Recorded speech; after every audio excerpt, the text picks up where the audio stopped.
एक गांव में एक बहुत बड़ी हवेली थी। उस हवेली में रामलाल नाम का एक आदमी रहता था। उसके परिवार में उसकी पत्नी लीला और दो बच्चे पिंकू और टीना रहते थे। रामलाल बड़ा ही खड़ूस और निर्दयी आदमी था। रामलाल के घर के बाहर बड़ा ही सुंदर बगीचा था, जिसका वो बड़ा ही ध्यान रखता था। वो अपने बगीचे की रोज सफाई करता और एक दिन का भी उसमें रहने नहीं देता था और किसी को उसमें घुसने भी नहीं देता था। मैं जरा बाहर जा रहा हूँ। तुम बगीचे का ध्यान रखना, कहीं कोई जानवर या गांव के बच्चे उसमें ना घुस आए। हाँ हाँ ठीक है। रामलाल काम से बाहर चला जाता है और लीला बगीचे का दरवाजा बंद करके आराम करने के लिए लेट जाती है। लीला की कब आंख लग जाती है पता ही नहीं चलता। चल टीना, बाहर बगीचे में खेलने चलते हैं। नहीं नहीं, मम्मी बहुत डांटेंगी। अरे मम्मी तो सो रही है, तू चल जल्दी। जब तक मम्मी उठेगी हम वापस भी आ जाएंगे और हम उसमें कोई गंदगी नहीं करेंगे। पिंकू और टीना दोनों बगीचे में खेलने चले जाते हैं। थोड़ी देर बाद वहाँ एक चिड़िया आकर एक बैठ जाती है और चींची करने लगती है। उस चिड़िया के मुंह में एक छोटा सा तिनका होता है और वो घोंसला बनाने की जगह ढूंढ रही होती है। मैं अपना घोंसला कहाँ बनाऊं? काफी देर सोचने के बाद उस चिड़िया की नजर एक छोटे से पेड़ पर जाती है। क्यों ना मैं इसके ऊपर ही अपना घोंसला बना लूं? यहाँ कोई चील भी नहीं आएगी। चिड़िया तिनका लेकर उस पेड़ पर बैठ जाती है और अपना घोंसला बनाना शुरू कर देती है। अगले दिन जब रामलाल बगीचे की सफाई करने आता है तो उसे बगीचे में बड़े तिनके देखकर बड़ा ही गुस्सा आता है। रामलाल लीला से जाकर पूछता है तो वो बोलती है कि वो और बच्चे तो आज बगीचे में गए भी नहीं। रामलाल गुस्से में बगीचे में फिर जाकर देखता है तो उसकी नजर पेड़ पर रखे घोंसले पर पड़ती है, जो अभी पूरा बना भी नहीं होता। ये जरूर किसी चिड़िया का काम है, जिसने अपने घोंसले के चक्कर में मेरे बगीचे को गंदा कर दिया। मैं भी इस घोंसले को उठाकर फेंकता हूँ। रामलाल उस घोंसले को पेड़ से उठाकर बाहर फेंक देता है और बगीचे की सफाई करके वापस चला जाता है। उसके बाद जब चिड़िया आती है तो वो अपना घोंसला वहाँ ना पाकर बड़ी हैरान होती है। उसे समझ नहीं आता कि उसका घोंसला गया तो कहाँ गया, पर फिर वो बेचारी दोबारा से अपना घोंसला बनाना शुरू कर देती है। लेकिन रामलाल फिर से उसके घोंसले को देख लेता है और फिर से उसे उठाकर फेंक देता है। बार बार ऐसे ही होता रहता है, पर चिड़िया हार नहीं मानती। एक दिन रामलाल को किसी काम से कुछ दिनों के लिए बाहर जाना पड़ता है।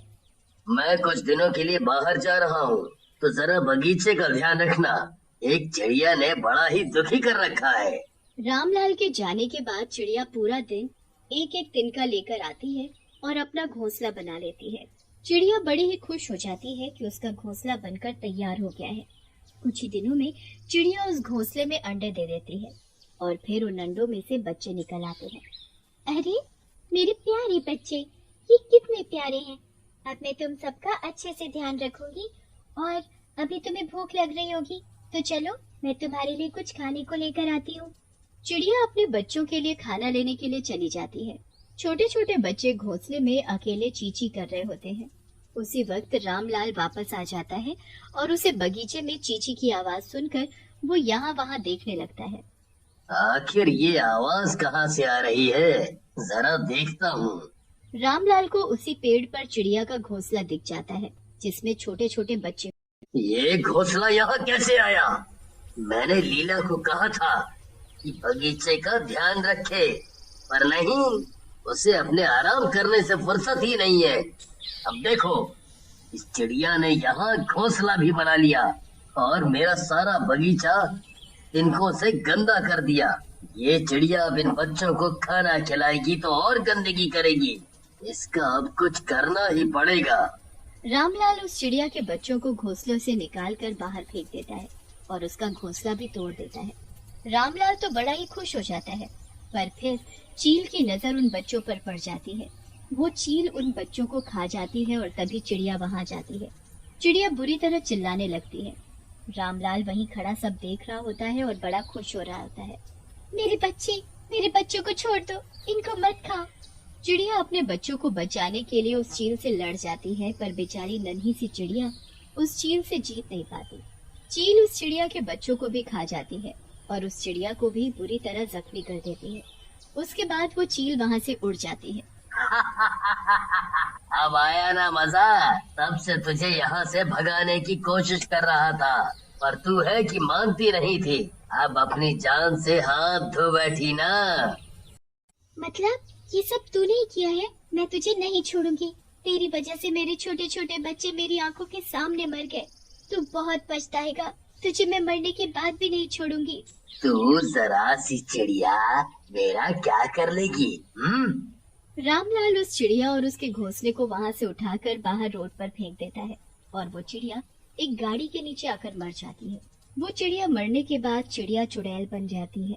मैं आ गई वापस अपनी और अपने बच्चों की मौत का बदला लेने। अब मैं तुझे नहीं छोड़ूंगी। चुड़ैल चिड़िया रामलाल के बगीचे में घुस जाती है और सारे फूल तोड़ना शुरू कर देती है। पल भर में वो सारे फूल बर्बाद कर देती है और बड़ी खुश होती है। अब मैं सब बर्बाद कर दूंगी। तुझे भी कभी खुश नहीं रहने दूंगी। तेरा ये बगीचा भी नहीं रहने दूंगी। चुड़ैल चिड़िया वहाँ छुपकर बैठ जाती है और जब रामलाल वहाँ आता है तो अपने बगीचे की हालत देखकर दंग रह जाता है। उसे अपनी आंखों पर विश्वास ही नहीं होता कि ये उसका बगीचा है। हे भगवान, ये मेरे बगीचे को क्या हो गया?